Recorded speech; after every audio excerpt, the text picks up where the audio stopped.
the links between our two countries, small and very large, are deep and go back for a very, very long time.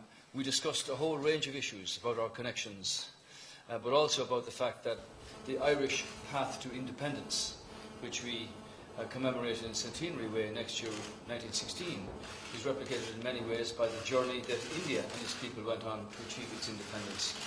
And in achieving that, the links between our countries were people who were here and in India and in many other cases. We discussed the economic progress of India and the economic progress of Ireland. The Prime Minister was very well versed on the challenges that Ireland faced, on the difficult choices that our government had to make. And now that the economy is growing, we see opportunities for trade, bilaterally, in education, in tourism, the changes we've made in the visa structure, and so on. So I've also welcomed the NIIT Limited Company here to Ireland with 110 jobs, with the IDA working strongly in terms of foreign direct investment here. I think it's 17 companies you said are here, Mark. Also, in respect of Mr. Mark Ferguson and Science Foundation Ireland, we see real opportunities for Irish skills, Irish IT, Irish innovation to work with India in terms of many of the Prime Minister's real passions, the cleaning of the Ganges, hygiene, water, all of these areas where innovative Irish companies have made breakthroughs. So in that sense, Minister O'Sullivan is to sign a memorandum of understanding, and we will travel to India to do so at an appropriate time. I've invited formally the Indian President to come here on a visit. The Prime Minister is happy to communicate that, and we will make that arrangement whenever it's appropriate for the President to come here to our country. We look forward to increasing numbers both of Indian students who come here and also Indian tourists, who are increasing in numbers of those who travel. We made the point that over 400 million people who speak English, a very strong middle-class base. Ireland, the only English-speaking country in the Eurozone, with a real opportunity here for further development. We discussed also the question of the non-recognition of medical internships in India, not being recognised here, and Minister Bharatiya has undertaken to deal with that by legislating for the anomaly that currently exists. Mr. Flanagan is working very diligently with the ambassador here and with his counterpart in terms of our views on the relationship between Europe and India, the blockages to trade that are there that we can see should be dealt with. We also discussed the question of the reform of the United Nations, the Security Council. We recognise that changes that take place there, on the one hand, should not diminish the opportunity of small countries to sit on the Security Council. On the other hand, should recognise the geopolitical realities of massive countries with power bases like India, and we will work diligently through the Minister and his counterparts in that regard. We've pointed out Ireland's very strong record in terms of humanitarian relief and peacekeeping missions around the world, our 60th year of involvement in that, and that since the UN was founded practically, Ireland's always had a presence somewhere on the planet dealing with humanitarian or peacekeeping issues. Currently, we just sent the latest number of troops to the Golan Heights, which is a sensitive area. And I explained to the Prime Minister at a private meeting of our own history, of our understanding of what it is to live on another man's shore, of what migration actually means, of our own people having lost thousands to the Atlantic after the Great Famine, and that we understand what it is that the Syrian refugees are driven to cross the Mediterranean. We've sent on our naval vessel down there for a third trip on humanitarian issues. So we've enjoyed the conversation. Again, Prime Minister, it's our privilege, real privilege, to welcome you here, and we assured ourselves on behalf of the peoples that it will not be 60 years again before the link is made at Prime Ministerial level, whoever represents that, between Ireland and India and Ireland. So thank you very much. Thank you.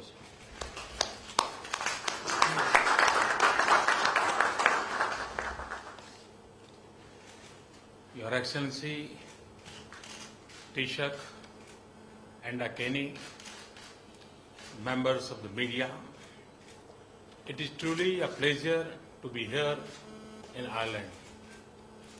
short this visit may be, it is history. It has taken 59 years for an Indian Prime Minister to visit Ireland. Thank you for your very warm reception and gracious hospitality. Thank you for your kind words of friendship for India. India and Ireland share much in common. We can compare notes on our shared colonial history. Our constitutions have something sacred in common. The directive principles of state policy in the Indian Constitution are inspired by the Irish Constitution. Irish experts gave us institutions like the Geological Survey of India and the first Linguistic Survey of India. Today, sports manufacturers in India keep going Ireland's passion for rugby. From the friendship between Rabindranath Tagore and W.B. Yeats to the spiritual contribution of Sister Nivedita in India, the Irish and Indian people have formed strong bonds of affinity. Today, 26,000 Indians constitute a vibrant part of the Irish community. And the victims of the bombing of the Air India Kanishka aircraft find a resting place here. In the 30th anniversary year of that tragedy, we thank you once again for the memorial that honors them.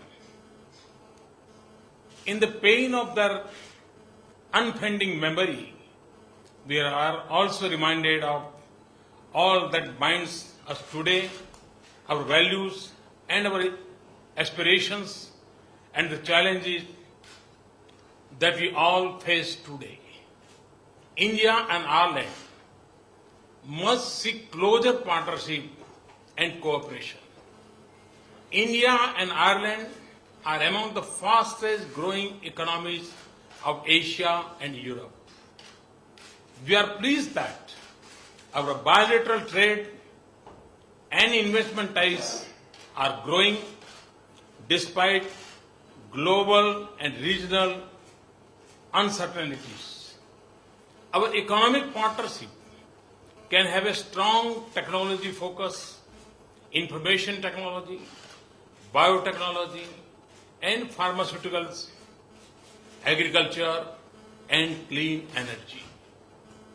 Greater sensitivity of the European Union to India's commercial interests and challenges will help us resume discussions on India-UE broad-based trade and investment agreement.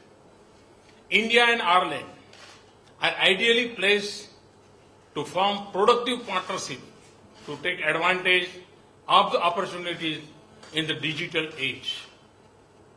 I hope that our joint working group of information technology will meet soon to chart out the roadmap for collaboration. I also hope that Ireland's visa policy will be sensitive to the requirements of India's information technology firms.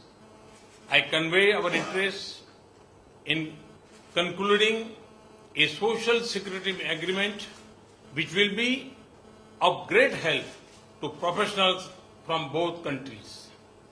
I am glad that we will soon have direct air services by airlines of both countries. This will not only promote our business links but also give a strong boost to our tourism ties that are already growing at 14% per year. Science and technology and education are two other areas where we have a good history of cooperation and where we can do much more. India's Science Center in Karnataka is one example of that cooperation.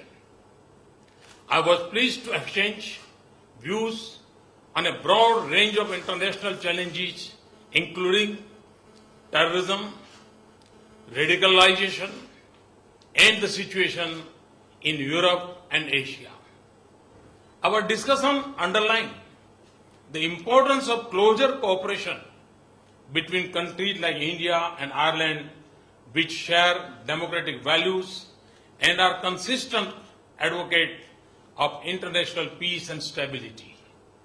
In this context, we discuss the role of the United Nations and its Security Council in meeting these challenges in the 21st century. India and Ireland have been partners in peacekeeping operations. I thank Ireland for its leadership in sustainable development goals. I sought Ireland's support for the reforms of the UN Security Council within the fixed time frame, in particular for successful conclusion of intergovernmental negotiations in the 70th year of the United Nations. I also sought his support for India's permanent membership of the Reformed Security Council. India and Ireland are peace-loving countries. We have both been at the forefront on non-proliferation. We respect Ireland's strong and principled position on this issue. India has also been a leading voice on universal nuclear disarmament since independence. We remain strongly committed to that goal. Our credentials and record non-proliferation are second to none. Ireland's support was crucial for India's specific exemption from the nuclear suppliers group in 2008. With rapid growth in India's enormous energy demand, it has opened a big option to pursue a sustainable development path. I have now sought Ireland's support for India's membership of the NSG and other international export control regimes. India's membership will deepen our bilateral cooperation and strengthen international non-proliferation efforts. Mr. Prime Minister, I live convinced that India and Ireland must invest more to realize the vast potential of this relationship.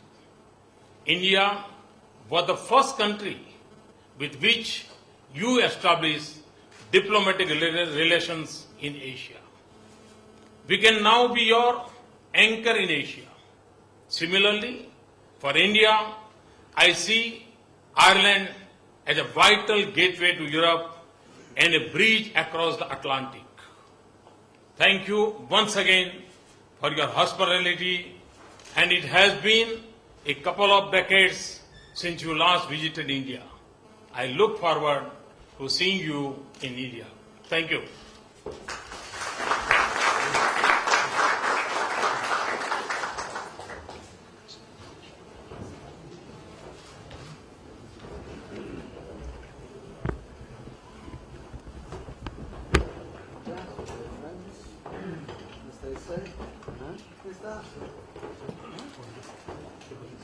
Sorry? Yeah, please take. Oh, yeah, I will in 2 seconds, yeah.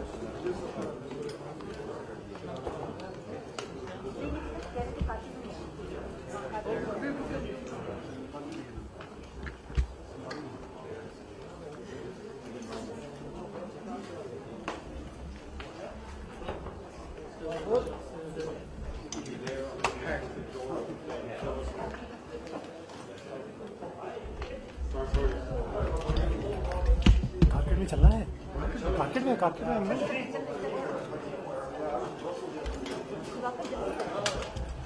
कारकेट में हो